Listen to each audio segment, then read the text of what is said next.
Namaskar, hello and welcome. You are with Argumentative Indians and I am Bhuvan Apurva Jha.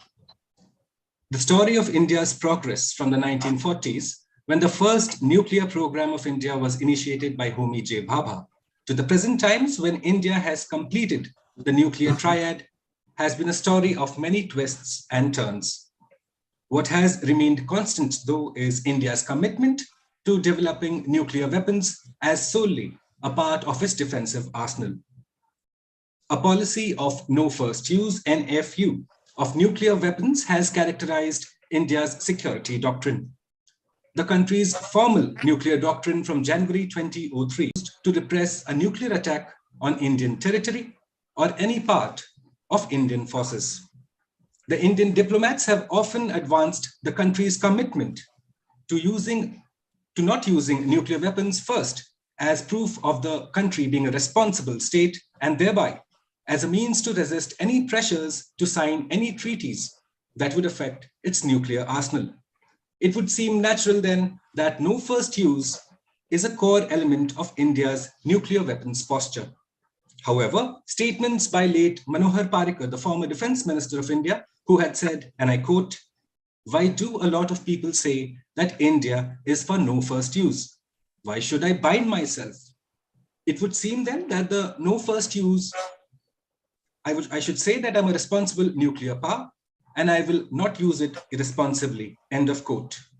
Thereafter, most recently, the statement by current Defense Minister Shri Rajnath Singh, when in Pokhran, the center field of India's nuclear progress, the Defense Minister comments, and I quote, "India is a nuclear power and yet remains firmly committed to the doctrine of no first use. India has strictly adhered to this doctrine.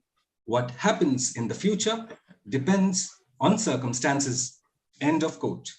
Now, these two statements have put the focus back on India's no first use posture. When seen in the light of the nuclear postures of Pakistan, which has no clear doctrine, and China, which though claims to be committed to no first use, has been expanding its nuclear warheads at an alarming pace. So the question we are asking this evening at Argumentative Indians, does India's no first use posture, or doctrine as some may say, stand the test of military pragmatism, or has the no first use lost its relevance? To discuss the possible answers of the question, should India discard its no first use stance, I'm joined by an eminent set of voices this evening. Please join me in welcoming Dr. Bharat Karnad, Emeritus Professor at CPR and a national security expert, Dr. Rajesh Rajagopalan, Professor of International Politics, Jawaharlal Nehru University, New Delhi, Lieutenant General Syed Ata Hasnain, retired Army General and member of the NDMA in the status of Secretary to the Government of India, and Shri Manoj Joshi, journalist and distinguished fellow at the Observer Research Foundation. Thank you so much, gentlemen, for joining us at Argumentative Indians this evening. Let me begin with Dr. Bharat Karnad. Sir, has the time come for India to discard its no first use stance or posture? Well, I think it's long past the time since we ought to have declared the first use, or at least not pronounced no first use as a doctrinal constraint. The fact of the matter is no first use, minimum deterrence, these concepts of self-constraint were essentially something that the drafting committee, for instance, of the draft doctrine in the first NSAB contemplated simply because the Prime Minister had already announced it on the floor of the Parliament. So had we drafted a doctrine that jettisoned the prime ministerial directives on minimum deterrence and no first use, it is very likely the draft doctrine would have been trashed right away. So that's the reason why we were in one sense compelled to include and sort of encompass it in the draft doctrine. That said, I think from the very beginning, the Indian government was quite clear that, as K. Subramaniam once, the convener of the first National Security Advisory Board, mentioned to me, and I've used it in my book, Nuclear Weapons and Indian Security, he said, minimum deterrence, no first use, these are nice sounding phrases.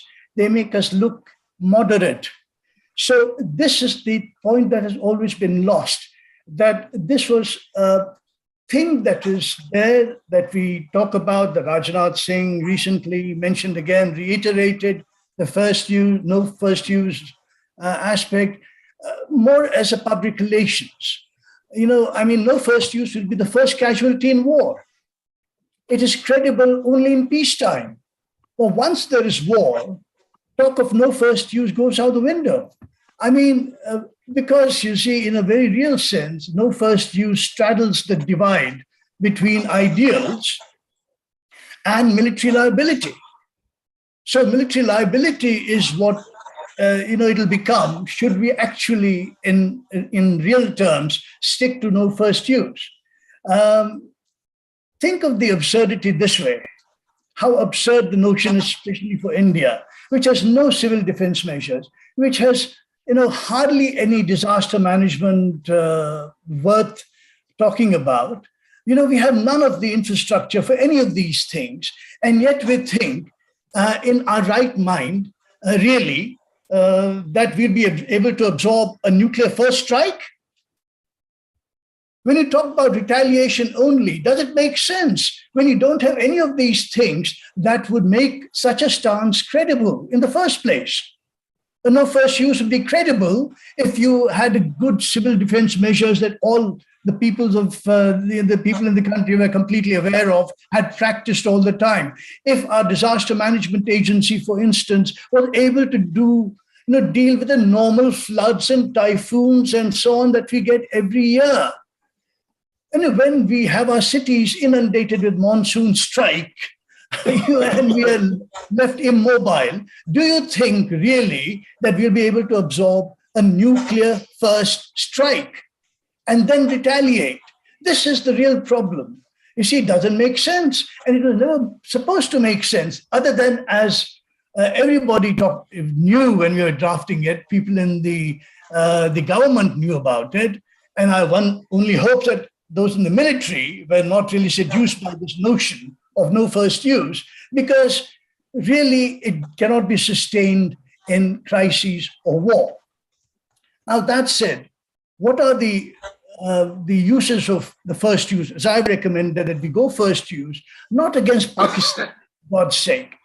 Pakistan is a minor adversary, as I've always said. There's never been a threat to India, is not now, never was, and will never be. Now, it's against China. Nuclear weapons are for China. Now, why is it, sustainable against China, a first use, commitment? Because it is conventionally far superior to India, far superior. It is why North Korea has successfully thwarted American designs at compelling Pyongyang, because they have said, look, we are going to bomb Guam. First strike, we'll take out Tokyo. First strike, if we get any hint of incoming missiles from the US arsenal. And that's what's kept the Americans at bay. Now, this is what we have to keep in mind when we think of the Chinese. And I've said, therefore, that we need to forward deploy at least the Agni 1s, the 700 kilometers. Some of them perhaps are nuclear tipped, or our Prithvis and so on, and have them forward deployed with the Chinese, just so that they're aware of a short fuse deterrent that becomes real should they actually break through or have any serious designs on getting to the Brahmaputra line, for instance, as nearly happened in 1962. Now, the thing is that some will say, this is not, we are far, it's not 1962, our military is far more capable, etc., etc. But that needs to be tested in the field. And I'm afraid until we have, and look, we may say that we are built up, our infrastructure is far better than in 62 and so on, but still is nowhere able to match what the Chinese have on the Tibetan plateau. And as long as you don't have the kind of infrastructure and the support system that the Chinese have, both in terms of integrated command, cyber war, etc., that can take out your communications, and how much of that they can take out is still not certain, given that there are redundancies built into our nuclear command control and so on. But let's assume that they are very powerful and they get through. what happens then? They compound the problem of conventional superiority, for us that is, they compound the problem for us, while also having the cyber age. So what are you going to do? Your conventional military may be sidelined without the nuclear weapons coming into into action at all, or into the reckoning. So therefore, what I've suggested is that in the latest book, 2018, Staggering Forward, that we forward deploy our nuclear weapons, these short-range and medium-range nuclear-tipped missiles. We also declare it publicly as to what will happen. We also declare what the target sets are by way of taking out the Three Gorges Dam on the Yangtze River, by taking out Lopnor, with aerial strikes, Sukhois, 30s, whatever it is we can manage, or longer range Agnis, etc. So that there is a cost. Now the question is, are you willing to escalate? The whole problem is India's credibility in terms of having the will to face China. That's always been the problem, isn't it? I mean, even conventional military-wise, do we have the will to stand up to China and in a sense, deal with whatever they can put across by way of their military capability, which is huge? So my contention is, and has always been, in some sense, the developments now, in a sense, validate the arguments I've been making over the last 25 years, that we have to become serious about nuclear weapons and not be concerned so much about our status as a responsible nuclear weapon, whatever that means. I mean, our sense of responsible state behavior is that we do something unlike, at least in the declaratory sense, that most other nuclear weapon states don't do. What is the point in making a doctrine public, for instance? I mean, ridiculous kind of things we do by a permanent secretariat of the government and even the military, which really has no clue, is not clued into the deterrence literature or deterrence history or development of nuclear weapons. So, short point, I think it is time, unless we get our nose rubbed in the dirt again by the Chinese PLA, we'll have to make it clear to the Chinese that they'll have to bear the cost of escalating, and we have to show our willingness to escalate and to confront them with the first use doctrine. Yes. Thank you, Dr. Karnad. And let me bring in Dr. Rajagopalan on this, because you have written extensively on India's nuclear doctrine and how it should go about. Would you agree with Dr. Karnad's assertion that India should overtly take a more aggressive stance when it comes to China? No, those are two different sort of questions. I mean, the question about NFU and taking a more active stance against China, that's a conventional, on the conventional side, not on the nuclear side. So I would, of course, disagree with Bharat entirely in terms of the logic of India's policy, as well as in terms of whether we need to give up the NFU now. Nuclear weapons essentially serve one purpose, which is to ensure national survival. And so countries that have a threat of national survival, that face a threat of national survival, either from conventional means or from nuclear means, will have to have a response to that particular threat. Now, and there are many countries that face a conventional threat to national survival, or at least perceive that they face a conventional threat to national survival. Pakistan is one right next to us, which thinks that because of India's far larger conventional forces, and because of its peculiar geography and so on, that it might face a threat of extinction, from India's conventional military forces. And that is why they immediately after 1971, after the war, Bangladesh war, that they began their nuclear weapons program. Israel faces a similar threat in terms, or at least perceives that it faces a similar threat. India doesn't face that. India doesn't face a conventional threat of national extinction or national survival. What it faces in terms of national survival is in terms of being attacked by nuclear weapons. And that is precisely why we have our nuclear weapons are not meant to counter a conventional threat. It is meant primarily to counter the nuclear forces of other countries. And so the deterrence that we have, the deterrence policy that we have, is precisely that if we are attacked with nuclear weapons, that we will retaliate with nuclear weapons. And so that is all we need, because irrespective of Bharat mentioned earlier that about our poor preparedness for dealing with a first attack. The point is that irrespective of whether it's a first attack or a retaliatory attack or whatever, if we are in a nuclear war, none of us are prepared. Right? I mean, no country is prepared. And it doesn't matter whether you're China or the United States or India. And so the idea that it's a nuclear first use, that we, and even if you attack, if you take Bharat's argument that we should attack first because we are not prepared for the civil defense part of a nuclear war, how would attacking first remove that problem? Because it is not as if attacking first will prevent any of our adversaries, either of our adversaries, either China or Pakistan, from retaliating. And so we'll face the same problem. I mean, that problem doesn't go away. And therefore, that is not a very good argument for attacking first. So, and the other part of it, as I was saying, in terms of conventional weapons, I mean, conventional forces, conventional strength, it is true that we have our conventional military balance with China has steadily deteriorated. But as of now, at least, to the extent that we know, China's ambitions are at one level political in terms of hegemony over South Asia and over the Indo-Pacific and so on.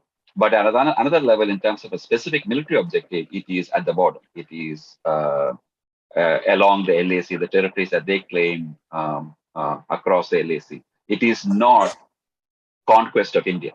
If it were conquest of India, or if we were a small country facing a potential question of survival in a conventional war, I would agree with Bharat. But even if we lose all the territory that China claims, Arunachal Pradesh, and the bits of pieces of territory that they still haven't taken in Ladakh, India would continue as a state. I mean, we would be grievously harmed, grievously injured, as we were in '62. But it is not a question of national survival, right? If it were a question of national survival, I would agree entirely. And so countries like Pakistan or Israel or North Korea, for all of them, because they are small and because they face much larger adversaries, it's a question of national survival. And that's the same thing for NATO in the Central European theater during the Cold War. Their concern was about survival. And when your concern is about survival, yes, I would agree. You should use nuclear. You could at least threaten to use nuclear weapons first to ensure that that the other side is deterred from threatening your survival. We do not face a threat to our survival, right? The only threat that we face to our survival is if China or Pakistan uses nuclear weapons, and that is deterred by threatening to use nuclear weapons in retaliation. So the logic of our NFU is that the only threat to our national survival comes from others using nuclear weapons, and so that is our focus. We have never sought to deter conventional war or conventional attacks with nuclear weapons because we don't have to. We don't have any reason to. We are the only country that is a match for us conventionally is China, and of course they are getting stronger and stronger, but their objectives are limited. Right? I mean, and so their military power does not threaten our India's survival. I would fully agree with Bharat if you're talking about enhancing our conventional military capabilities or being much more proactive in developing our conventional forces, in doing what we should do in Ladakh or Arunachal Pradesh. I have absolutely no problems, no questions about that. But how would using nuclear weapons first prevent, help us in any of those contexts that he's talking about? It does not help. Right? I mean, and so I would argue that NFU is still a valid and credible doctrine for India, irrespective of what China's nuclear force. Because even if it is China's nuclear force, as Bharat himself mentioned, if North Korea with a handful of nuclear weapons can deter the United States with thousands of nuclear weapons, we have no problem considering China, because I would agree with this targeting arguments, right? I mean, you can target the Three Gorges Dam, or you can target I mean, enough targets in China that would ensure that they do not survive as a functioning society if they ever attack us.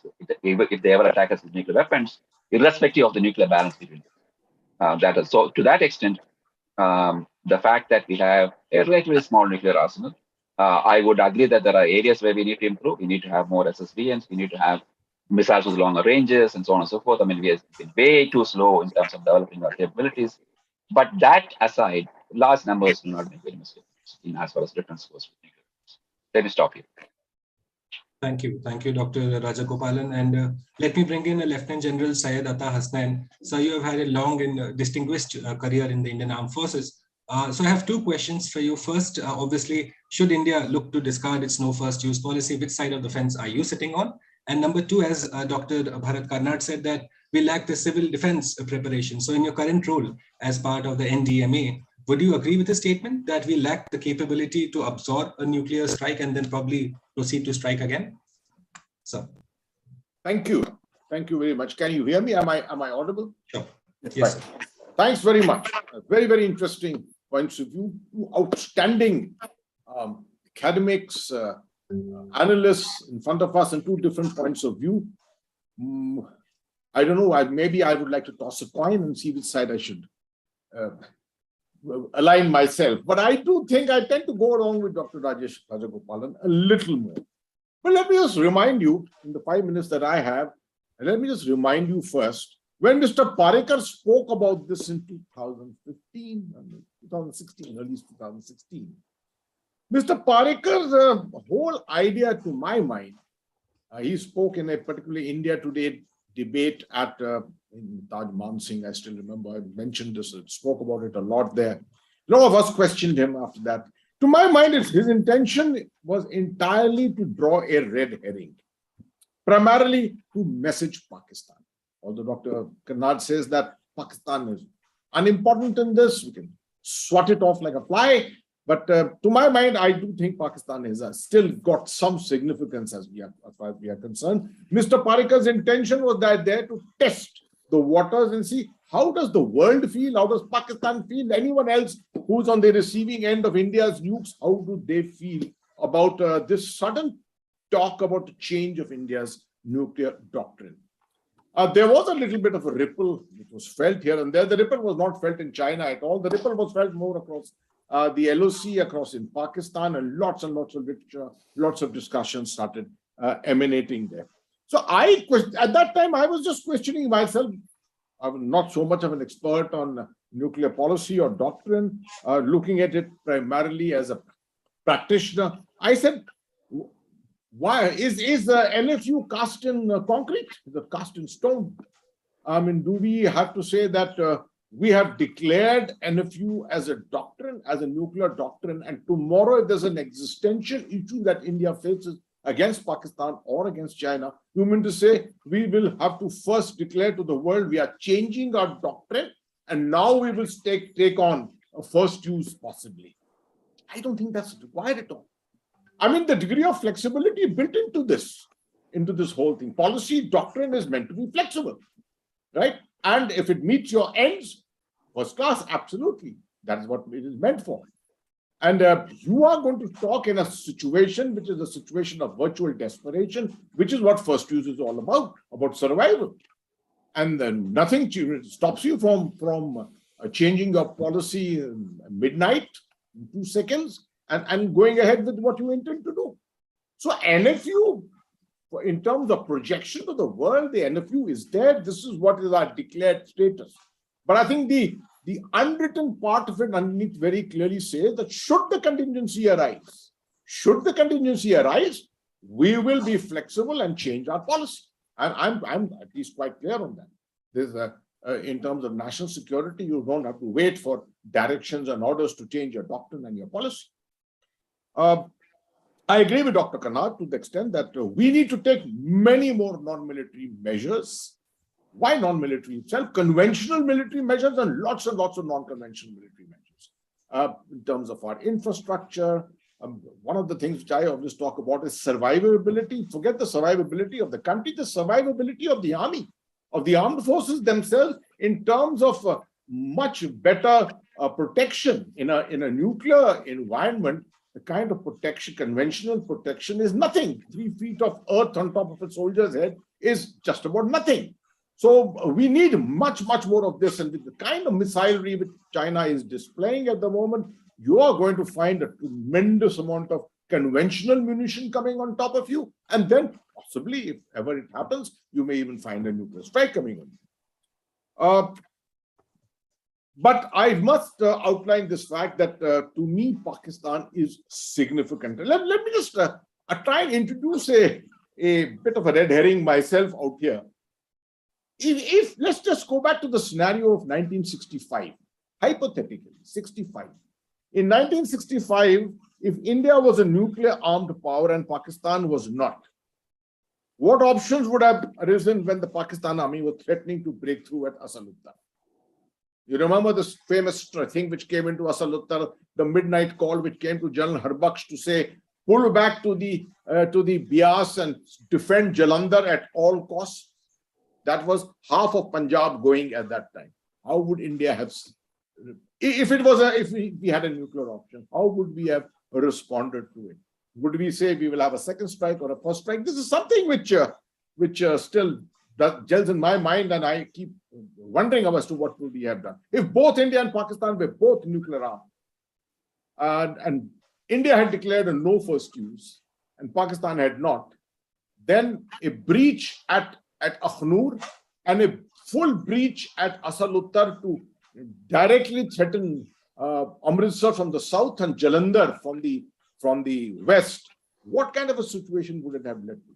Would we say that no first use, or would we have straight away changed our thing to bring in a first use, possible use at that stage? These are live scenarios of that time when no nuclear weapons existed. Very interesting to have a look at it in case, hypothetically, nuclear weapons had existed at that time.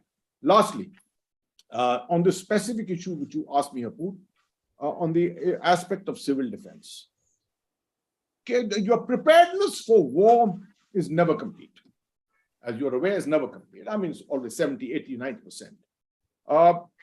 At the moment, there's no doubt, and Dr. Bharat Karnad was absolutely right in his observation that the kind of floods, the kind of other disasters that we are facing, our capability to stand up to these disasters is reasonably questionable. I'm with the National Disaster Management Authority.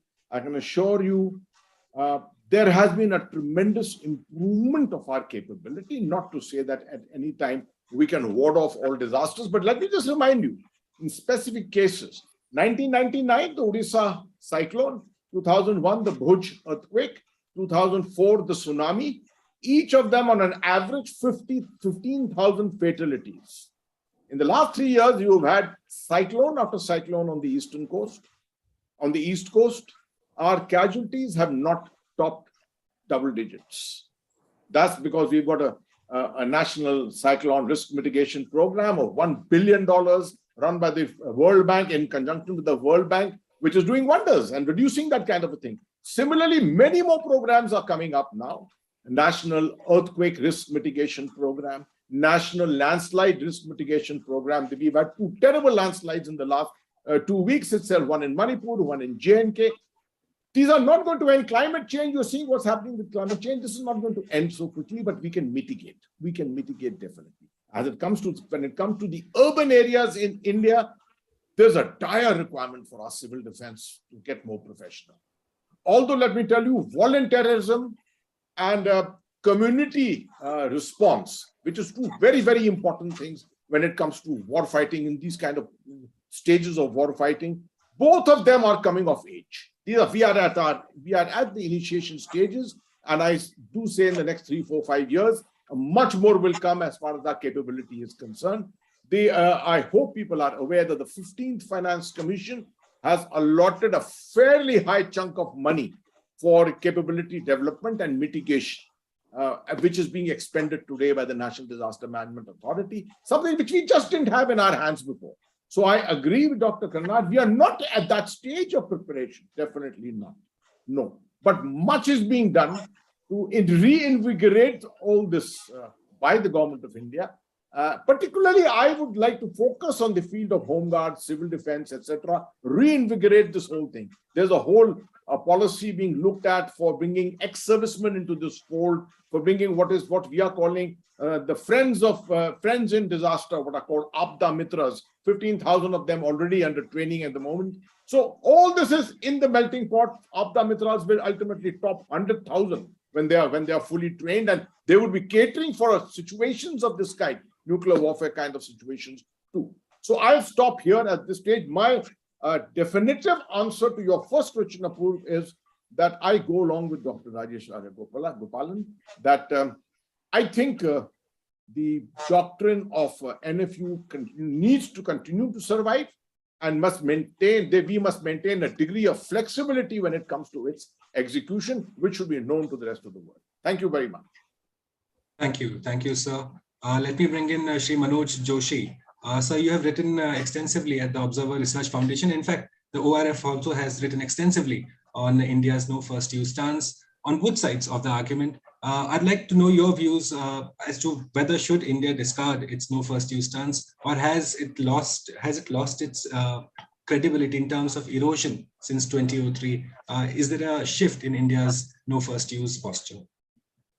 Well, the Indian nuclear test, there's a background to this whole no first use. So the nuclear tests of '98 were a major shock to the international system at its time. And they required India to adopt a certain posture to soothe international opinion. Meaning we came under global embargoes and everyone came down on us like a ton of bricks. So we had to soothe the international opinion. So concepts like credible minimum deterrence or no first use, these were all mooted for that purpose. I mean, in themselves, you can criticize both of them, and at some level, they make no sense. Now, they were adapted to deal with India's traditionally pacifist posture, to which normally India was seen as a kind of a Pacific kind of a country. So in essence, it called for a minimal arsenal to prevent India from suffering a nuclear attack or threat of an attack. It said that India would adopt a minimalist posture, which would provide for assured retaliation, etc., etc.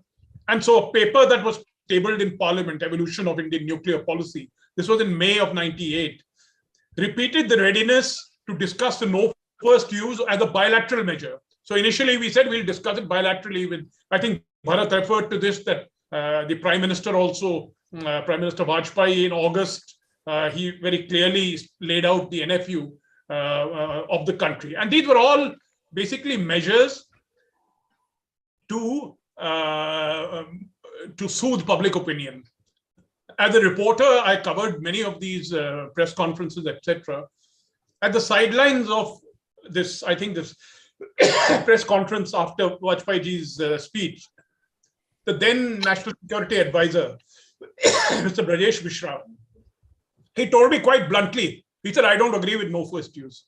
This is the National Security Advisor telling me, and when on the stage, they have just announced backing of no first use. And let me tell you, I've had at least three National Security Advisors tell me that they don't really agree with no first use. I can't name them, but they've told me this.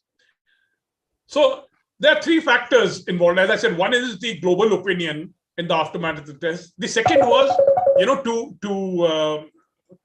the second was to position India's nuclear arsenal in a Pacific category different from that of Pakistan and China. So we had to show that we are different from these countries.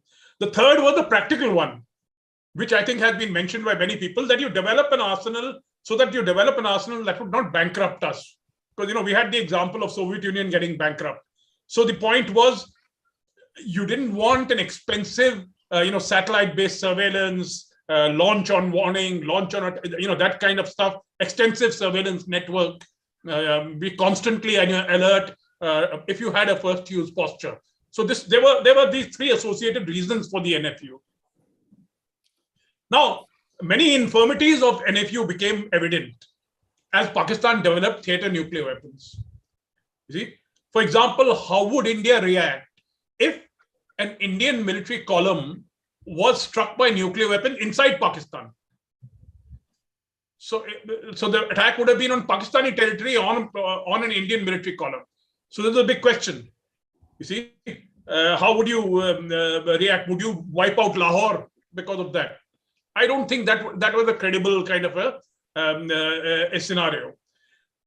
Now, the second problem was, people asked, won't an adversary be tempted to launch a completely devastating first strike? Because the adversary knows that after that, India is going to strike back, a punitive strike or a massive retaliation. So instead of facing massive retaliation, you were only tempting the adversary to launch an all-out attack on you. The first strike, all-out first strike on you. So there were these infirmities. And so, it was interesting that Jaswant Singh, foreign minister who had defended NFU in 1998-99, in 2011, he had changed his position. He said, we very greatly need a revision of this NFU against non-nuclear powers. Credible deterrence, minimum force had been overtaken by event. That's what Mr. Singh said. Now, there was talk of revision of updating of the doctrine when the BJP government in 2014, in their manifesto, they had mentioned this. But somehow the political political wisdom was that let's not touch this. And Prime Minister Modi himself scotched this thing and said, no, we will uphold Vajpayeeji's statement. Now, of course, everyone, the point has been made about China, modernization, expansion of the Chinese arsenal. So there are genuine dangers that we face, and I think General Hasnain and others have referred to this, that the Chinese capacity for precision long-range strike is a major challenge. In a conventional conflict, it need not be tanks and other things sort of coming, but a long-range precision strikes against Indian facilities. And these could degrade your nuclear arsenal, because if in many cases your nuclear arsenal, now most people don't know where nuclear weapons are kept, how they are kept. But the point is that any kind of conventional missile war between India and China could inadvertently end up taking out, let's say, half or 75% of your arsenal. And so you get into what is the nuclear theorists called a use it or lose it scenario. So there are many issues that you have to think. And then the problem is, as of now, India talks of massive retaliation, but it doesn't have the wherewithal for it. Agni 5 is just about coming into service. The Arihant is still far away, meaning sea-based deterrent is still far away. So the point is that you have boasted about a kind of a nuclear doctrine, massive retaliation, no first use. All that is fine. But now we are in 2022, and many of the Arihant has not come into line. So now Bharat has just laid out, Pakistan's first use logic against India is the same as India's logic vis-a-vis China, which is the conventional superiority that they have. You see? And so now what do we do in these circumstances? My own view when it comes to NFU is to take the middle path, which is that India should follow I think this was suggested by General Balraj Nagal in 2014, which is a track of ambiguity. In the sense, be deliberately ambiguous about what your nuclear strategy will be. Let the other guy keep guessing, instead of any formal NFU or anything. Thank you. Thank you, Manoj Joshi sir. And I'd get Dr. Bharat Karnad back in, because again, when Manoj Joshi sir says that Pakistan's approach towards India is similar to India's approach towards Pakistan, and that NFU, the no first use policy, similar to India's approach to China, meaning yes, weaker to China. Yeah.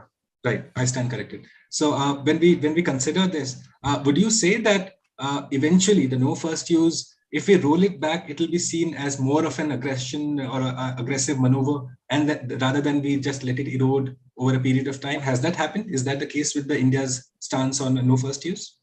No.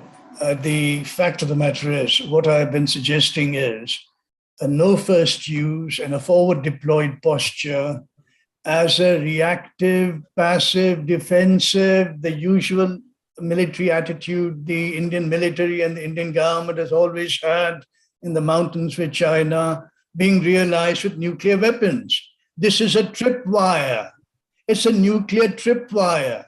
I told you the whole notion of the nuclear tripwire is to, in a sense, deter and dissuade Chinese from exercising their conventional military capability and prevent them from breaking through.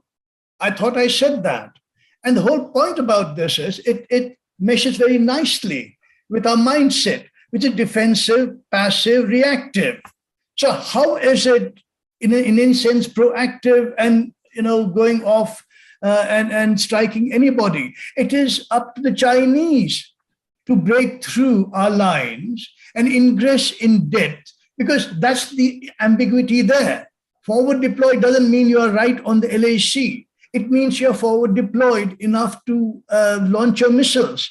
And when I think Raja mentioned, Dr. Rajgopalan mentioned that we are not going in for a launch on warning, launch on launch.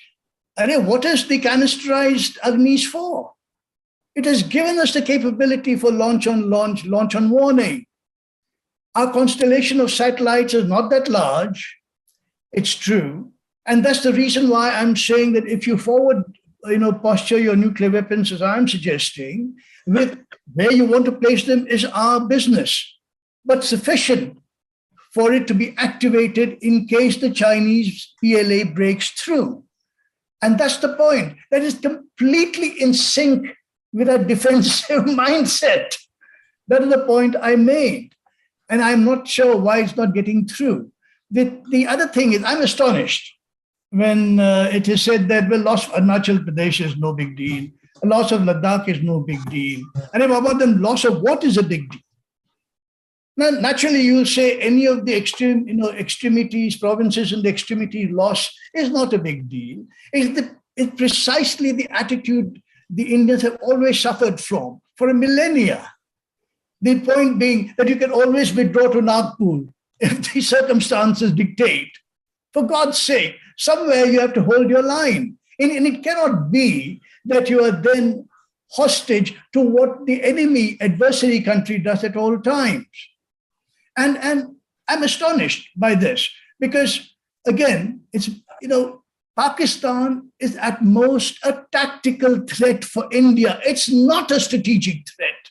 And I've said this to Pakistani or the military audiences in Pakistan. Then they understand it very well. What is the cost exchange ratio of a nuclear war between India and Pakistan, where China will not get involved, mind you. They're not idiots. The cost exchange ratio is 2 Indian cities, let's say, and I'm being bloody minded, and I've been called that, for the extinction of Pakistan as a social organism. And that's definite. And the Pakistani SPD, the Strategic Plans Division, and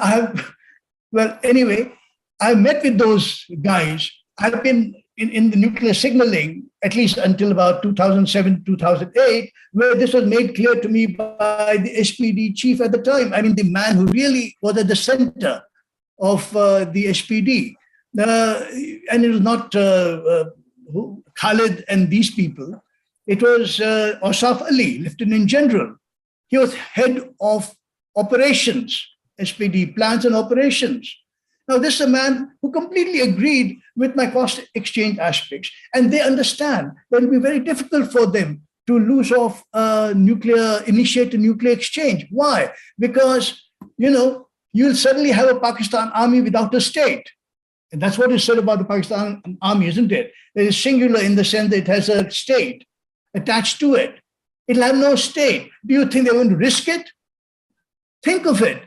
think of the kind of investment they have in the Pakistani state that they have created. They're the guardians of. Anyway, the point is irrelevant to what we are talking about vis-a-vis China. China is our main threat. Loss of if Arunachal Pradesh loss, if loss of Uttarakhand in the central sector, if loss of Ladakh is not of any concern, is not really central to our territorial being, then then we might as well not have nuclear weapons. I mean, for God's sake, what are nuclear weapons for? Yes, sure, nuclear war is unthinkable. It's going to be massive. It's going to be terrible. But the whole point is precisely that, isn't it, about deterrence? It's a mind game. If you're not willing to make the first move in convincing your adversary that you're willing to go the distance, then how are you going to be in the game at all? Then don't be in it. That's what I've argued time and again for 25 years. Don't be in the game. And don't waste your monies on nuclear security. If it's all just for, it's a showcase thing, it's there because you're always afraid to use it. Why? Because nothing critical is at stake. It's only Arunachal Pradesh that's lost. It's only Ladakh that's lost, for God's sake. Who cares, right? Is that the attitude we should adopt? And finally, the cost aspects. I costed a 475 warhead weapons arsenal with reserves in my nuclear weapons and Indian security book. The costing was never questioned by anybody. And the very simple thing is this: conventional military buildup is at least a factor, if not more, costlier than nuclear weapons. Very simply, what you get by way of not just a bang for the buck sort of thing, but in terms of the kind of latitude you have for strategic maneuvering, etc., with the conventional capability may not get you. You see, is very much there, and which we need to be concerned about. And very simply, just to discuss the cost, and this is the dated thing, but let's recall what Dr. P.K. Iyengar, the late chairman of the Indian Atomic Energy Commission, said. For one MiG-21, and he's talking about 1980s costs, and just giving you the notional aspects of what the cost differential is, you get one nuclear bomb. Now, a MiG-21, and now the cost of a frontline fighter combat aircraft goes up almost in a geometric sense in real terms. And the cost of nuclear weapons, if you have a full-fledged program, which we don't have now, and it'll be very easy to ramp up with the kind of self-constraints we are put in with this wretched 2008 Nuclear Civilian Accord and God knows what not, you are really screwing ourselves and our interests up. The unit cost of a nuclear weapon is going down, not up.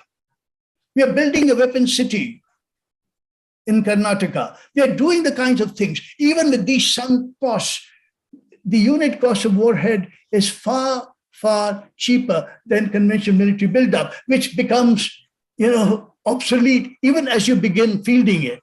That's a real problem. And ultimately, that's the reason why say Pakistan has nuclear weapons, because they cannot keep up with the conventional military Indian buildup, and why we cannot keep up with the Chinese, why the North Koreans cannot keep up with the Americans. And that's why you have nuclear weapons, where the credibility is the central aspect, and the will and the credibility. If that's missing, and if all you can come up with are the kind of rationales that, the loss of this doesn't matter, loss of that doesn't matter, then I'm afraid the entire edifice of deterrence is hollow, right? Because you can always argue that you can lose all of North India. South of India is perfectly fine, viable nation state. I'm from the south, so I'd be quite happy to be south of, and so I imagine would be Rajagopal, and you can go back to Chennai, and south of the Vindhyas are all very happy, and we are a far more rich country anyway if you get into peninsular India as a sovereign country. I mean, what can you argue as not important? Really now, you have to begin to draw the red line for our main adversary, not Pakistan. Not Pakistan. I keep saying, the general mentioned Pakistan. General, we should have another debate sometime on our own. But if you mention 65, for God's sake, we had gone to Bata Nagar. And as you well know, we were there, the Trijat had encamped on the other side of Ichugil. Everything was go. Had we had air cover, We didn't give it deliberately. Why? Because the Shastri government then feared that if we took Lahore, all of Pakistan would collapse. That was the reason. And that's what General Harbaksh told me, and he was frothing at the mouth because he had visions of being the coming of Maharaja Ranjit Singh to capture Lahore. And I'm not kidding you. This is the kind of things you face. The military faces in terms of constraints, political constraints. Maybe that was the right decision. I think it was the right decision. Because if you don't have the buffer state of Pakistan, think of the mess we would have been in terms of the extremist Islamic incubus, the fundamentalist, extremist, radical Islamists. We have to deal with it even with Pakistan as a buffer. If we didn't have that, what would happen? So these are aspects you have to keep in mind. While we think of Pakistan, really, we have to help them secure their deterrence, make them feel however secure we can, and make them feel in whatever manner we can make them feel secure, but deal with China, which is not so easily pacified. Thank you. May I ask a question of Dr. Yes, Karnar? please. Okay. Thank you, sir. Very, very nice, very interesting. These are always so good to listen to. Just commencing this with the General Padmanabhan's statement during Operation Parakram, if you remember, totally endorsing your thing, massive retaliation. He said Pakistan will cease to exist. That is what he said at that particular time. But you haven't answered my basic question, which I had alluded to. That why are we stuck in these semantics? I mean, war fighting is not semantics. You say NFU, you say FU. FU means many other things. We can, I'm sure we can adopt an NFU, and when the contingency arises, no one in the world is going to question our wisdom under threat with a red line having been crossed for us to launch a first use. Who is going to question it at that time? So why can't we just, as very correctly said by Manoj, that you keep this ambiguous. You remember through the 80s how the Pakistanis took us for a ride with the ambiguity. One day they said we've got it, one day they said we don't have it, and we were here left floundering around to wonder what kind of a response will we have if they've got it and if they've not got it. For the better part of almost 20 years, they kept us thinking, wondering what the hell the Pakistanis have got, until finally in 1998 they revealed their hand. Secondly, I would like you to answer this question particularly, in fact, with your wisdom and your background. The second thing is, I do think you are underplaying Pakistan. 6 lakh army against a 1.3 million army, largely deployed on the northern borders at the moment, with a force ratio which isn't too much in our favor at this particular moment. I'm reminded of what's happening in Ukraine. I mean, Ukraine, with what it has got, it stood up to the Russians. Of course, the Russians have now got the better of them, are getting the better of them. But you see for the last 4 months what's been happening there. And this is what happened in 65 also. Of course, 71 was a different kettle of fish, but 65 it happened. And yes, we were in Batanagar and we were on the doorstep of Lahore. But you can't forget the contingency which was created by what happened in Asal Uttar.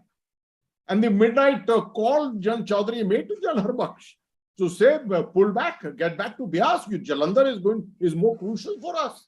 And then General Harbaksh, of course, made sure that he didn't respond to the chief's call at that particular time. Those are the situations I was painting for you, just out of interest, nothing else. But I do want to emphasize on this: we should not treat Pakistan with kid gloves in that manner. I would throw up a scenario. I can't think of it yet. Right? I think even a sub-conventional scenario concerning Pakistan may require some kind of a response at some stage, which I can't think of at the moment. But there have been situations which possibly one could dream of, in which case a very large sub-conventional kind of a strike by Pakistan would require a response which is appropriate in nature.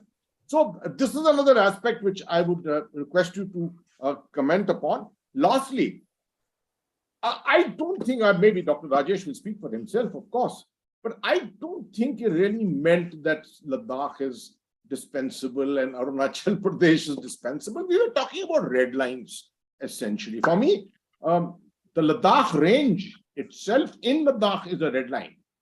The Siliguri corridor is a red line.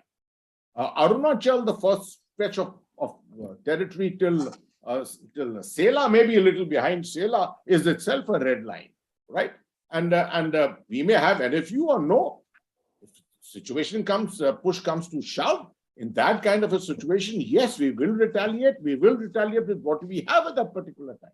But my last point is, with all the confidence that with which we are speaking about first use, I wish we can first ensure that we have the resources and the capability, which is what is being built up today in a huge way by this government. Once we have that in our hands, we are in a far better position to be able to speak with confidence about first use. Thank you. Can I make a point associated? Sure. I'll take up from the last point made by Atta.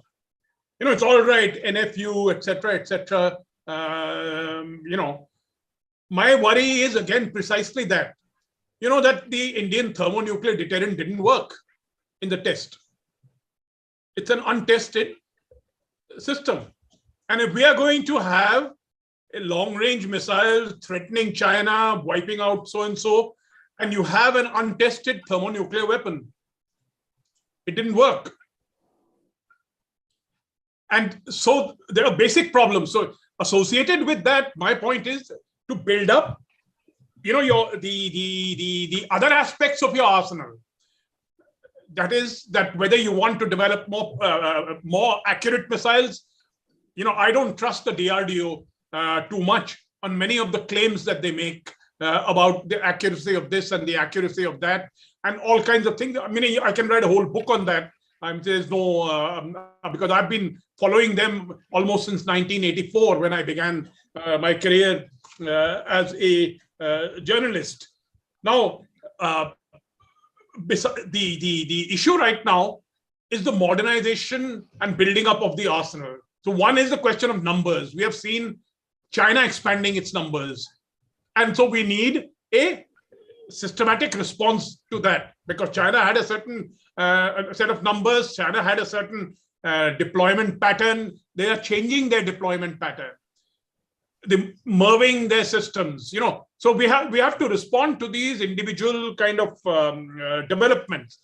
And the Chinese track out what we do very closely. When the Agni 5 test took place, within a week, there was a story in the Chinese media about a missile tracking radar station that had been activated in the Qinghai Plateau of Tibet. In the sense, what was the purpose of the missile tracking radar? It is to track Indian missiles heading for China. So they made it very clear within a week of our missile tests that they were keeping pace with what we are up to. So I think it's very important, as Atta said, that the nuts and bolts part of it, we need to focus on this. Doctrine is important. Statements are important. To a certain extent, bluff works in the nuclear area, but I think you also need the nuts and bolts. We look at hypersonic systems, the importance of hypersonic systems in all this, the importance of surveillance satellites, the importance of drones, meaning a combination, your Agni 5 is a road mobile missile. And a combination of a surveillance satellite and drones in wartime situations can virtually track each missile and knock it out. Meaning you have to factor, because this is road mobile. The only one really safe is if you are have a seaborne deterrent. And the seaborne deterrent, as far as we are concerned, is not yet anywhere near being fully functional. We have some way to go out there. So my point is, let's also focus on that. And finally, with regard to the Indian, the red lines, I think it's an important statement that it's not the issue of Ladakh or whatever it is. I'd like to emphasize that we have very strong defenses along the Himalaya. In fact, Indian forces are much more forward towards the line of actual control. Now the Chinese are building up to some extent. But given the nature of the defenses, they are in-depth defenses, we have very strong defenses. And for the first time, we're also developing strike capability. We have at least two cores which we have identified for strike. So I think if it comes to cross-Himalayan battle, it is the Chinese who also need to worry. To a certain extent, it's not we are not looking at 65 scenario or 62 scenario. There can be very different scenarios that take place in the future. Can we have Dr. Rajagopal respond to that? When Manoj Joshi sir talks about the nuts and bolts part of it, would you agree with that assertion though? Yeah, I mean, I said before that we need to expand our capabilities as far as our reach goes. I mean, not in terms of numbers. I mean, numbers, I don't know where we are at or where we plan to be at, but a couple of hundred is fine. I mean, I don't think we need a huge arsenal, but definitely, I mean, it's absurd to me that 4 decades after we started the missile program that we don't have an ICBM ready. I mean, it's still sort of working at it, or we don't have an SLBM with intercontinental ranges. So it's, that part of it definitely. I mean, I have no objection to expanding our technological capabilities. And this is not exactly high technology. I mean, North Koreans can do it, China does it. This is not exactly, I mean, I really don't know why we haven't developed that level of capability, but that I have numbers, I have an issue, but I mean, I don't think as far as capabilities go, I would disagree. But to come back to this question about Arunachal and Ladakh and whatnot, the point I was making was about the purpose of nuclear weapons. And the purpose of nuclear weapons, I was saying, was ensuring survival. And let's take the scenario that Bharat laid out, which was to say, if there is if we forward deploy our nuclear missiles and as a tripwire, and then dare the Chinese to take it or whatever. If let's assume for this, I mean, it's not just firing of that first weapon that matters, right? I mean, in the sense that if we put our missiles up front and we do actually employ them, if China is deterred by it, great. But for that we will have to tell them where exactly our missiles are, obviously, because otherwise they won't know which is our no-go area, which is their no-go area and whatnot. But if we actually fire a weapon, let's say, if we attack China with nuclear weapons because we lost Ladakh or Arunachal Pradesh, what's the next step? Right? I mean, China is going to say, "Oh, sorry, we crossed India's red line, therefore let's pull back." Is that what they're going to do? If we use nuclear weapons on China, China is going to use nuclear weapons on India, right? So the essential consequence of using nuclear weapons because China took a part of India is that India's national survival is itself a threat, as well as China's. I mean, if there is a full-scale nuclear war, both India and China are essentially destroyed. I mean, for all practical purposes. So that's why I'm saying, at a stage where national survival is anyway under question, either because of conventional means or because of a prior nuclear attack, that at that stage there is no point in holding back. Right? I mean, so therefore, nuclear weapons in that sense is to deter that threat to national survival. If you use nuclear weapons because you lost a part of your territory, and I'm not saying that territory is, we should allow it to be taken or whatever else. I mean, obviously we should use whatever military means we have. I don't understand the logic of using nuclear weapons to retain the territory, because if you use nuclear weapons to retain the territory, then you're losing the rest of the country and China. I mean, obviously, but so that logic just doesn't make any sense to me, because if you did use nuclear weapons, what would be the consequence for the rest of the country, right? I mean, and so that's why, irrespective, that's why the Pakistani threat that they would use nuclear weapons if you retaliated to terrorist attacks never made any sense to me. And I repeatedly argued that India can escalate at the conventional level, because Pakistan is not going to use nuclear weapons unless our tanks are standing outside Rawalpindi. Right? I mean, short of that, Pakistan is not going to use nuclear weapons. And we have seen repeatedly plenty of cases where countries have lost wars without resorting to nuclear weapons. If people don't use nuclear weapons, leaders don't use nuclear weapons simply because they lost a war, or simply because, unless that war is a war of national survival. I mean, so in a sense that using the argument that you can use nuclear weapons to stave off a defeat at the border, I think I would strongly disagree with that, because that basically means your country is already gone. I mean, so at that stage where national survival, either because of an enemy nuclear attack or because of conventional means, India doesn't face that problem. I mean, I don't think India faces threat of survival through a conventional war. Like Pakistan, maybe. Pakistan perceives that.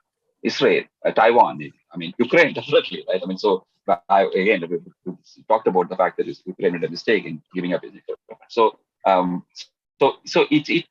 it doesn't make sense for a country that is as large as India or it doesn't sort of, to me, it makes very little, it doesn't make sense that we would face a threat of conventional, a threat of survival due to conventional. So the only threat that we face is through a nuclear attack, and that's precisely why our nuclear weapons are to deter that attack. Because if a survival is anyway threatened, what difference does it make? But if short of a threat to survival, why would you invite a threat to that survival? Right? By using nuclear weapons, because you lost a war at the border, you're essentially threatening your own survival. That makes no sense. Obviously, what that means is also that I'm not discounting the fact that we obviously have to enhance our conventional military capability. We have to be much more proactive. We have to be much more offensive at the border. We are very reactive on those things. I would agree with that, but those are all good arguments for enhancing India's conventional military forces, not for substituting conventional nuclear weapons for lack of conventional capabilities. At some stage, if, for example, if China decides tomorrow to say that, all of Asia is China's, and that we will conquer India, definitely, I mean, that makes sense if we face a conventional threat. But we don't face that conventional threat to national survival, right? I mean, so to me, that is not particularly logical. Can I just, it is remarkable, where is the empirical evidence that you are talking about border wars and nuclear weapons being threatened to be used? Where does that happen? Pakistan is repeatedly threatened. No. Pakistan can talk all it wants. I know. The trouble is we get easily deterred. That's our problem, right? Assuming Pakistan is such a big threat, which I discount entirely. And I've been doing so. I didn't say Pakistan was a big threat. On that I might agree with you. But the point I was making was about. But Bharat, Pakistan has been a pain in the and you can be a pain in the same sense. This instability nonsense that's been perpetuated by the American academics. For God's sake, in the same instability paradox that these guys created out of thin air was there in the 1950s between the SU, Soviet Union, and America. What were you talking about? This happened in the Cuban Missile Crisis. The whole point was they said we'll respond and we'll better any level of action that you want to get to. And in any case, the point is this. In all my books, 6 since my, in my time in the NSAB and drafting the doctrine and so on, helping draft the doctrine, I think 3 or 4 days after the test, I said that the thermonuclear was a fizzle. I've been saying ever since that we have to resume testing for thermonuclear weapons. That's been one of my pet themes in all my books. Now, one of the things that the nuclear establishment, not so much the nuclear establishment, it is whoever is in the powers that be in Delhi, who don't understand the technical aspects, keep talking about, and this is for reasons of their own, because the great physicists are now gone. Our weapons directorate has been really denuded of talent, and I can tell you that. The best people don't go into it anymore because it's simply not challenging enough. And we are suffering from it. I know people in there, and I've known them for 30 years now. And I'm sorry to say the best people are not going in there. Why? Because you have a standstill kind of a mindset. You are building delivery weapons systems, it's true. And even there, you are not going ahead. The ICBM was not produced, Mr. Rajagopalan, not because the DRDO didn't work. They are shoddy workers. They take time and all that. But if you ask them, they'll say there's political compulsion not to go ICBM. Merving. We have had a Merving design prototype on the Advanced Systems Laboratory in Hyderabad for the last 20 years on the shelf. And no government in Delhi has had the gumption or the guts to say, let's at least test the goddamn thing and get a thing onto our missiles. We have tested a 3-warhead configuration on our nose stones. All kinds of things, we have done it. We have not gone with it because of the lack of political will. Now, that's what I keep saying. It's not what we have. It is what you don't have in terms of the political will and the strategic vision, or even an understanding of what strategic weapons are about. Because we keep talking about reducing everything down to Pakistan, Pakistan, Pakistan. For God's sake, if you want to, screw Pakistan, go ahead and screw it, and they're falling apart. They don't need your help. You want to give them a push? Do it. It'll be at your cost. It'll be at your cost. So start dealing with China in right royal manner. And what I've said is, thermonuclear, we have to resume testing. We have not done. Let me understand, Bharat. One little thing. I said atomic demolition munitions also. That is my first thing, not the forward deployed Agnis. Have atomic demolition munitions, which are even more passive.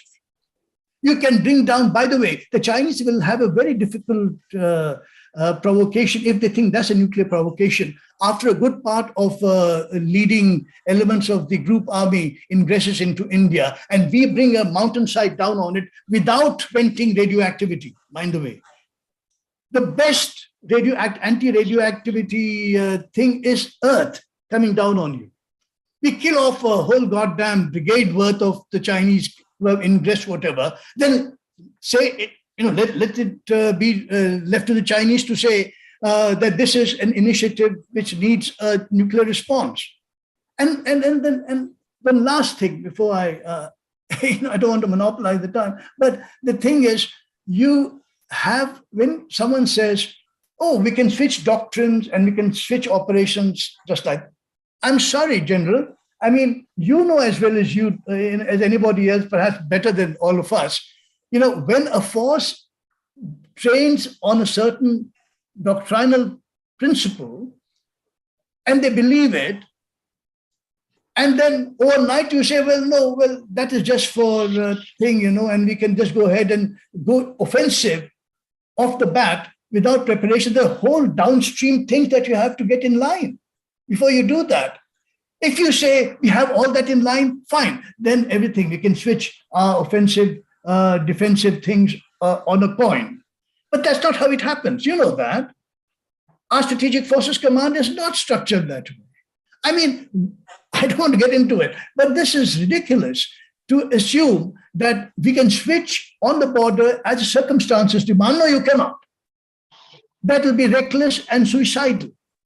Meaning that if you're going to go first, that has to be a doctrinal setup. You have to be ready to do it. You have to have infrastructure, downstream, everything, surveillance setup. Yes, it requires that.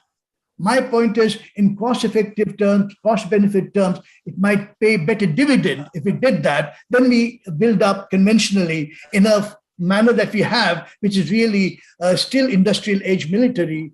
The army is still industrial age, and so is the Air Force.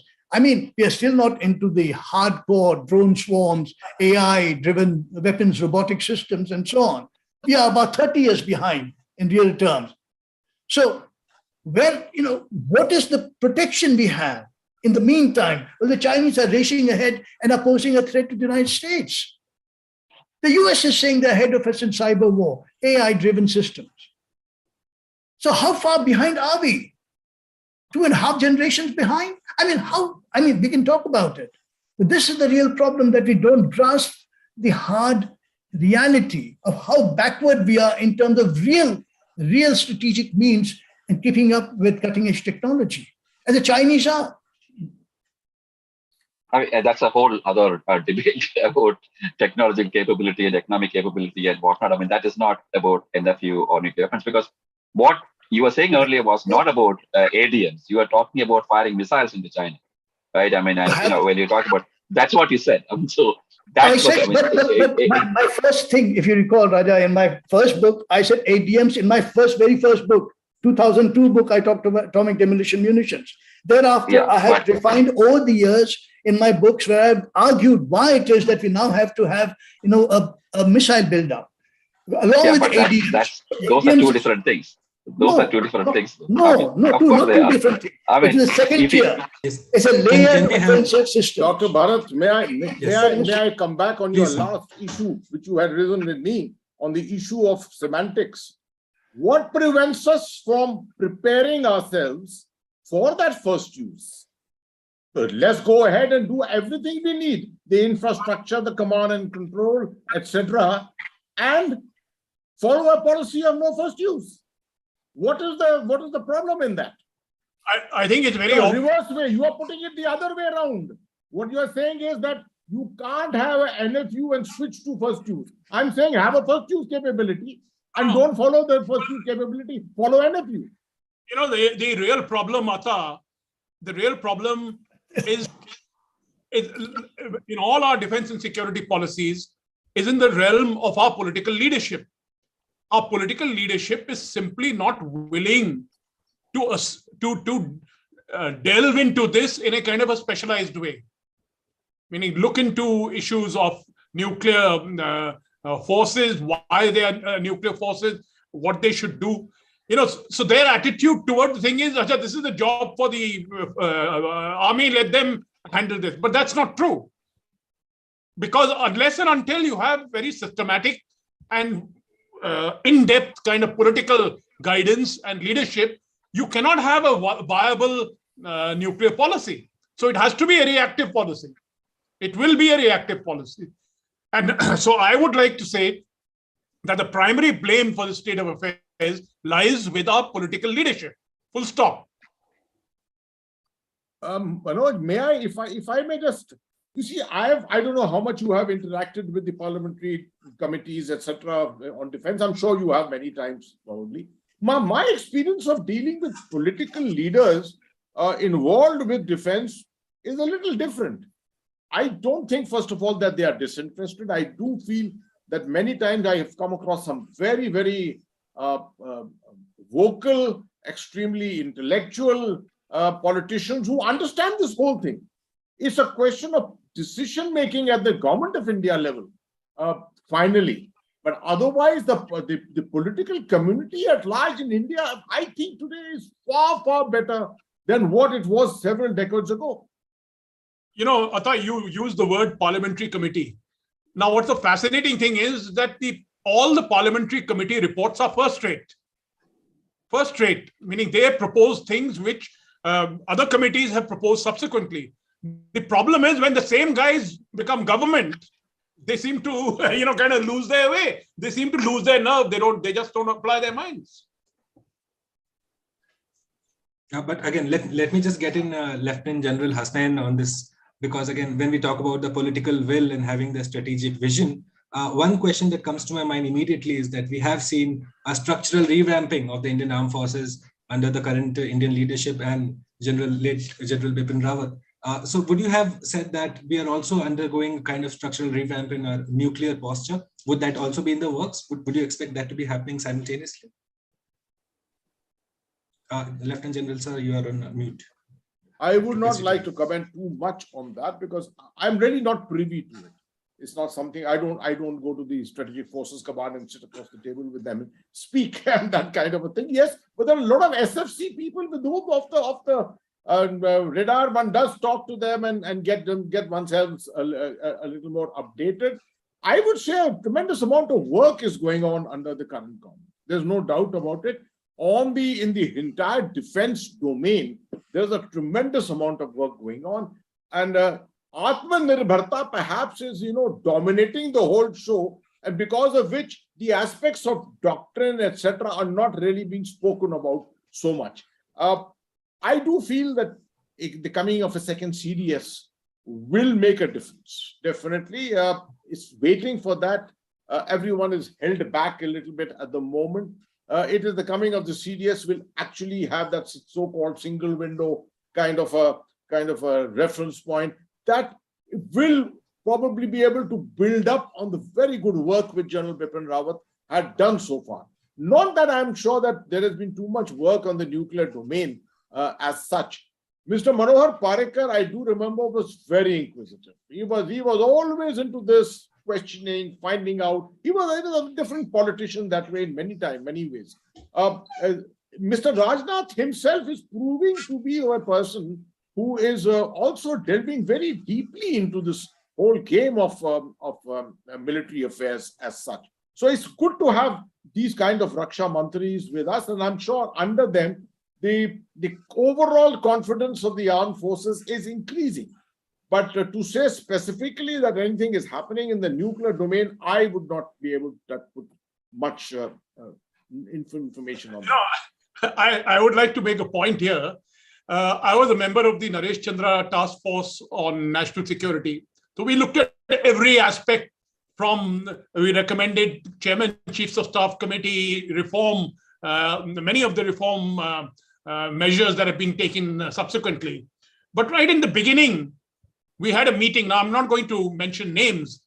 And we said, who will brief us on the nuclear strategy? They said, oh, no, that's not your job. That's not your job, meaning nuclear is separate from the rest of defense. What? So that's why Atta is helpless.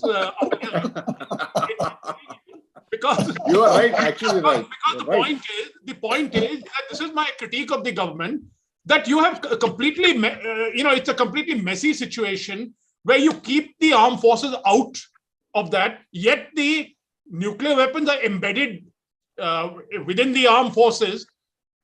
They're embedded there. They are located, co-located often within cantonments and others. So you're going to have a military which is fighting its war, not knowing whether it is crossing other countries' red lines or whether it is going to go into nuclear thing. I had a cousin who unfortunately has passed away. He was a colonel at the time of the Operation Parakram. So he was very proud. He told me, I would have been the first guy to go into Sindh in 2002. I would have been the first guy. So I said, what if the Pakistanis had nuked you? So he tells me, oh, that's not my problem. That's for the government to look to take care of. So I said, guys, the government will take care of it, but you're the guy who gets nuked. You see? So I'm saying this separation, there are a lot of issues, a lot of problems, meaning it's I can assure you there was a time, I want to tell you particularly this because the Indian armed forces have made tremendous progress in these issues. There was a time many years ago when the O word, you've heard of the F word and you've heard of all kinds of words, but the O word was offensive. The term offensive was shunned in the Indian armed forces. The moment you said, we are going to discuss something offensive, people were told, please go out. Who are authorized to sit here and listen to it? And people were moved out. It's only after Parakram. It's after Parakram that things started changing when this proactive strategy business came into being. And now we talk only offensive. We only talk the O word. And that is what Dr. Karnad is saying is absolutely correct. You need to build up that. You need to build up that offensive spirit, that capability. This is what we should be looking at. I would suggest that while I strongly agree that we need to have much more of an offensive as far as conventional weapons go and conventional strategy and doctrine goes. You can't have an offensive doctrine when it comes to nuclear weapons. That's an entirely different beast. So, I mean, I have been critical of different governments. I'm an academic, so I'm outside of all of these, all of the other various groups that all of the others are members of. But I mean, to the extent that I can see from outside, I've been a critic of the very defensive approach to whether it is terrorism from Pakistan or China's moves in Ladakh and so on and so forth, or anywhere else. But those two things have to be kept separate. I think while we should have a much more offensive orientation when it comes to conventional forces and conventional strategies and whatnot, and obviously we should have devote both more time and attention to many of the lacunae, especially in terms of civil-military relations. That can't be, I mean, nuclear weapons are distinct and separate. They are not the same thing as conventional weapons. So I think we need, the logic of that is very different. So we need to keep those two things separately. I mean, that's all I would say. I mean, otherwise, I entirely agree with General Hasnain and Manoj and Bharat. Can I just... yes, Dr. Karnad, I'll come to you. But again, I'm just tempted to keep this conversation going, this most engaging conversation going. But again, as I'm told, we are running to the end of our program. But before that, I'll let Dr. Karnad have the final word, because I started the whole discussion with Dr. Karnad. That's always a bad idea. So I'd like Dr. Karnad to have a final word on this. Sorry to disappoint you, Raja, but... it's all right, no, fine. This won't be end. Next time, then. General Hasnain mentioned the fact that the military is doing all it can to, shall we say, upgrade itself to whatever capability is necessary and so on, in terms of technology, etc. Now, in terms of one of our real problems, and this is sort of leads right into why the offensive doctrinal thing is not easy to switch on a coin, is because you do not have a military, and General, you'll bear me out, that is nuclear-wise knowledgeable. You have rotational postings. Everybody is into rotational postings. And I've known, literally tens of, the Strategic Forces Command commanders, sinks coming in and going, who have a very bare understanding of what it is that they're handling, right? And that is why I've been saying that each of these services should have a nuclear wing.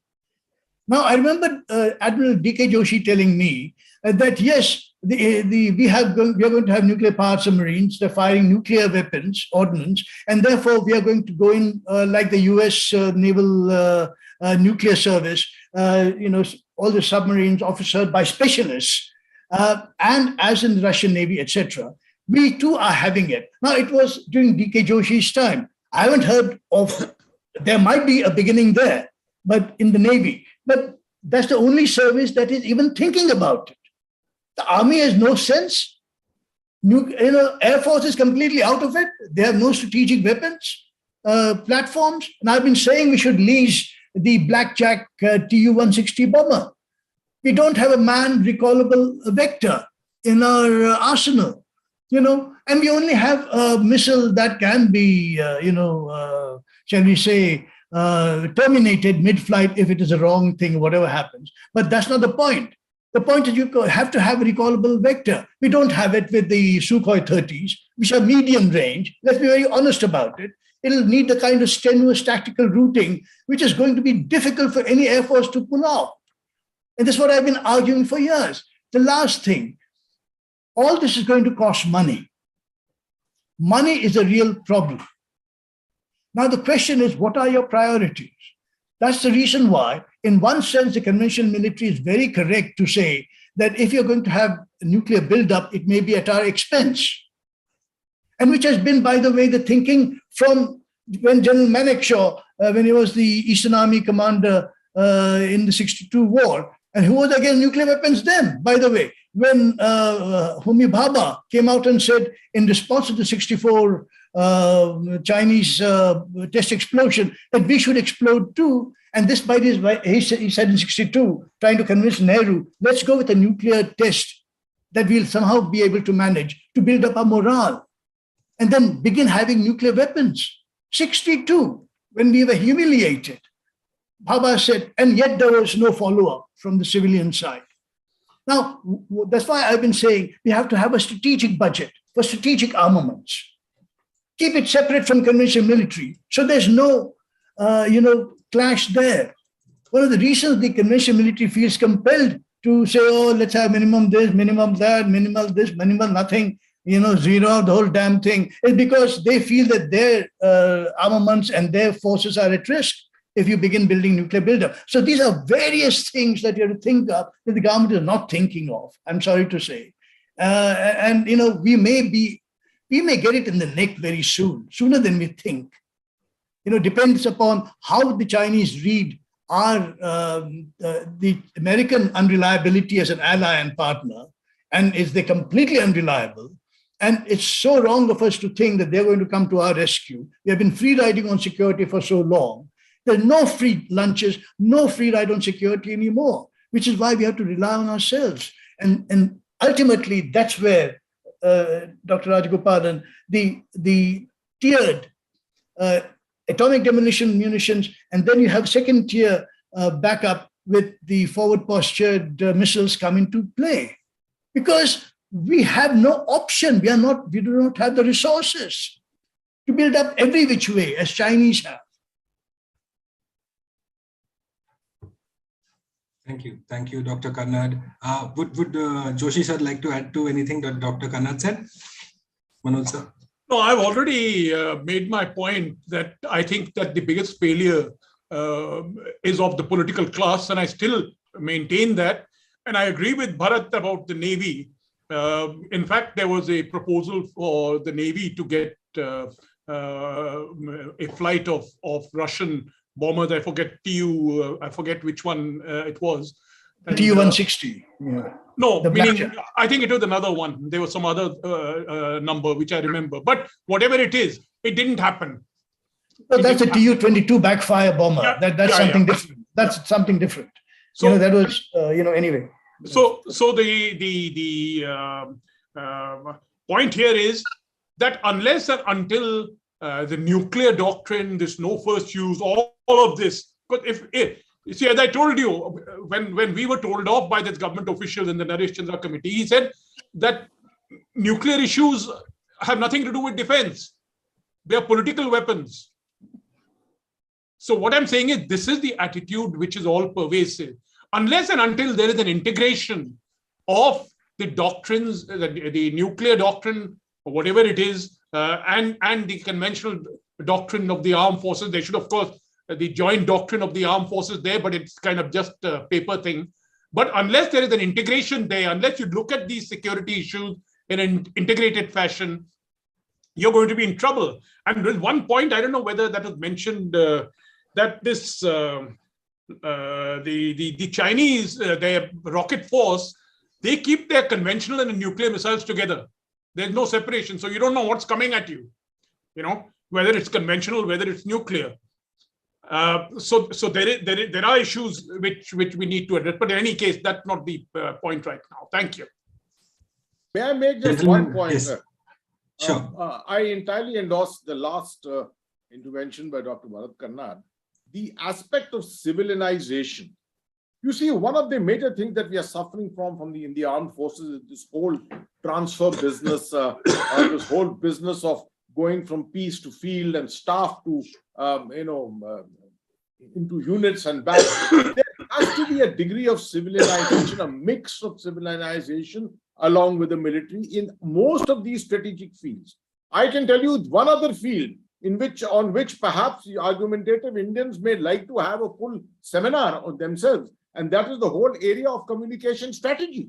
See the way Pakistan has had our happiness on the ISPR, which was raised in 1949, the Inter-Services Public Relations. We have no body, no arm, no understanding, no capability to fight a modern day social media war or an information war against Pakistan at all today. Because those who are into it at the moment are on 2-year postings, 2.5-year postings. They go away carrying all the talent with them or whatever they have learned. Until you have civilized information warriors, unless you have civilized component of the strategic build-up in the country, I think these are the problems that we will continue to face. Thank you, gentlemen. Lieutenant General Syed Atta Hasnain, Dr. Bharat Karnad, Dr. Rajesh Rajagopalan, and Shri Manoj Joshi ji. Thank you so much for peppering us with all these facts and this opinion over the course of the last 90 minutes. I'm sure our viewers will go home most aware of the recent developments. And of course, the question still remains open though. Should India discard its no first use policy? For those of you who are watching us on YouTube, do comment and let us know your thoughts on this issue. And if you did like this discussion, do consider subscribing and throwing us a like. On behalf of all of us here at Argumentative Indians, once again, gentlemen, Lieutenant General Hasnain, Dr. Karnad, Sri Joshi, and Dr. Rajagopalan, thank you so much for joining us here at Argumentative Indians. On behalf of all of us here, this is Bhuvan Apurva Jha signing off. Till I see you with once again with another debate coming soon on India's fastest growing thought platform, Argumentative Indians. This is Bhuvan Apurva Jha signing off. Thank you. Good night. Thank you. Good night. Thank you.